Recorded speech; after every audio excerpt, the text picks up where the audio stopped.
కొప్పర్రు. ఆ ఊరికి గుంటూరు నుంచి కానీ పెదనందిపాడు నుంచి కానీ బస్సు ఫెసిలిటీ లేదు. రోడ్డు బాగలేదు, మేము రాలేమని అంటాం. ఎంత తీసుకుంటారు ఆటోకి?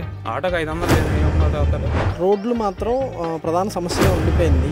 5 సంవత్సరాలు 6 సంవత్సరాల నుంచి. 5 సంవత్సరాలు అంటే కరోనా ముందు నుంచి కూడా రాట్లా. రూట్ బాగలేదు కదా, రోడ్లు సరిలేవయా. బళ్ళు ఉన్నోళ్ళు బాగానే పోతున్నారు, బళ్ళు లేని ముసలా మొత్తకోళ్ళు మండకాడికి పోవాలంటే పెదనందిపాడు చాలా ఇబ్బంది పడుతున్నారు. కొంతమంది అందుకని చదువు కూడా ఆపేసి కాలేజీ కావాలా, బస్సుల మార్గం అస్సలు లేదు, బస్సులు కావాలా, రోడ్లు లేవు మాకు సరిగ్గా, ఒక్క రోడ్ లేదండి. ఈ ఒక్క రోడ్డే ఈ ఊళ్ళో ఉన్న మేజర్ ప్రాబ్లమ్స్ని 2 నెలల్లో కంప్లీట్ చేస్తామని చెప్పని అన్నారు.